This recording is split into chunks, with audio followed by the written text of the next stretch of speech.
The thought of being watched by someone is a terrifying thought to have. Imagining someone watching our most private actions, knowing our daily routine, who we love and care about, yet us having no idea that they are there.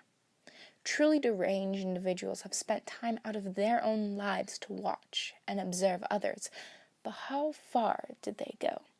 Well, welcome to this episode of Frightening 5, where we will see who exactly these types of individuals are. What did you do, little punk?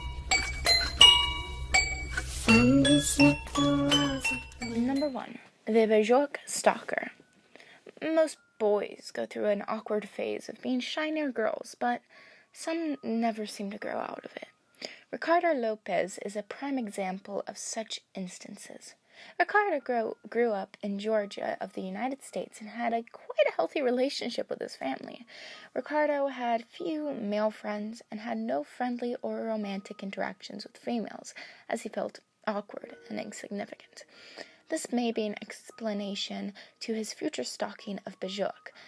He, oddly enough, never had any sexual fantasies of Bajork, an Icelandic singer, because, as he described, loved her so he could not have sex with her. Ricardo, after spending a good few months obsessing over the singer, found out not only was she in a relationship, but one with an African-American male. This angered Ricardo to the point he began not fantasizing of romance, but of revenge. Ricardo spent his last entries of his diary describing his plans. He was to send a letter bomb to the singer and to commit suicide shortly after. His last diary entries were recorded, and his last entry was of Ricardo having a mental breakdown and making the letter bomb, shipping it, sending it, before he shot himself. Luckily, Bajork was not harmed, as she was quickly warned, and the letter bomb was safely detonated.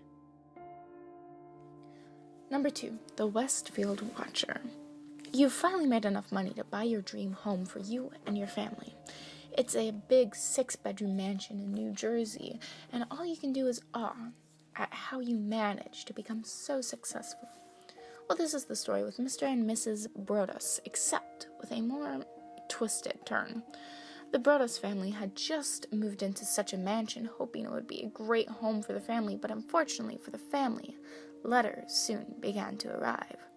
The first letter simply said, "My grandfather watched the house in the 1920s.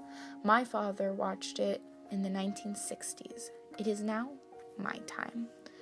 Not being too concerned with the meaning behind the letter, the family brushed the first letter off, but soon more letters would follow.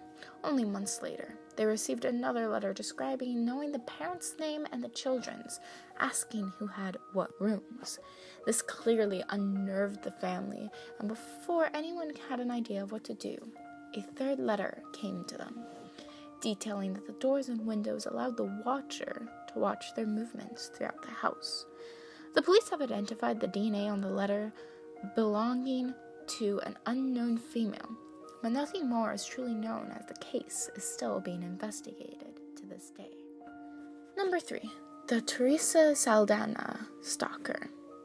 Imagine loving a movie so much that you convince yourself you are bound to meet the person who played the role of your favorite character. Well, Theresa Saldana was an upcoming actress who had played a role in the movie Defiance, which is how Arthur Jackson became so obsessed with the young actress. Jackson found himself traveling all the way to the United States and finding every possible way to get in contact with Saldana. Jackson finally found Saldana's mother's phone number through the help of a private eye. Saldana's mother, believing the lies Jackson told, gave the man her daughter's address. Jackson proceeded to meet the young actress, who was completely unaware of what was to come. Jackson began stabbing the woman repeatedly, so much so that the knife had bent as he stabbed into her.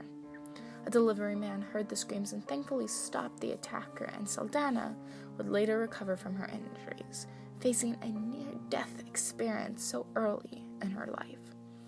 Saldana spent the rest of her life advocating against violence and violent crimes until she died in 2016 at age 61. Number 4. The Stalking and Murder of Laurie Show. Young love can be dramatic and at times flat out dangerous. Laurie Show was a sophomore 16-year-old girl who simply had a fling over the summer. Lawrence Youngkin was the boy Show dated over the summer, having no idea of the future terrors that would occur. Youngkin's ex-girlfriend, Lisa Michelle Lambert, had grown bitter and jealous of Show, even after Lambert and Youngkin got back together. Discovering that Lambert was pregnant with Youngkin's child, Lambert still continued to stalk and harass young Show, trying to scare her, as a witness would say. The jealousy got to Lambert, and she, along with a friend, made a plan on how to deal with Show. Lambert and her friend tricked Show's mother into driving to the high school, believing that she was meeting with Show's guidance counselor. And while she was out, Lambert and her friend snuck into Show's room, stabbed her multiple times, and slit her throat, and left the house. Show's mother found her daughter on the floor, and her dying words had been, "Michelle did it."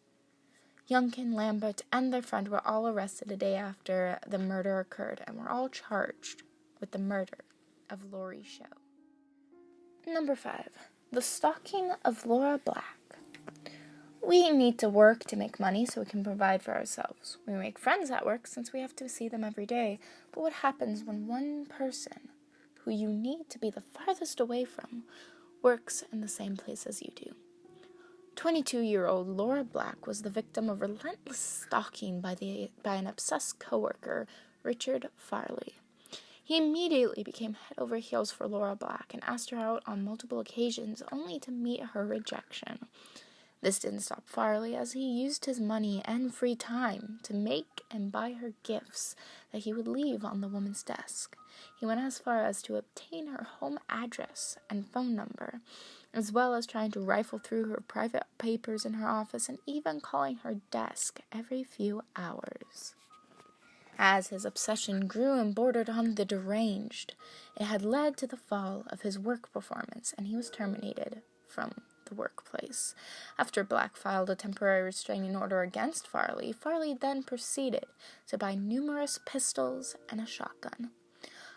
Farley, carrying 1,000 rounds worth of ammunition, headed to Black's office and shot at other employees and bystanders before making it to her office. He tried to open the door, only for Black to slam it into his face. This caused Farley to shoot his shotgun through her door, which hit her shoulder and caused her lung to collapse. She passed out, only to wake up once more and escape the building with a few other co-workers. A total of 7 people were killed and 4 more injured, including Black. Our infatuations of others can get out of control sometimes.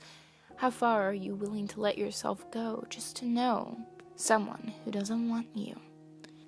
If you are experiencing any thoughts of violence towards any other, please contact a professional as soon as you can. And if you notice anyone acting strange around you, it never hurts to call your local authorities. Keep an eye out. Sometimes you may not know who to trust and who may be unseen. Thank you for watching this episode of Frightening 5, and I am so sorry I have not uploaded in a while. I have been dealing with family issues and will be returning very shortly. If you like this video, go ahead and give it a thumbs up, because that would make my day. If you like content like this, go ahead and subscribe. And if you have any creepy stalker stories or suggestions for the next Frightening 5, go ahead and leave them in the comments. And as always, stay freaky, my little freaks. I will see you next time.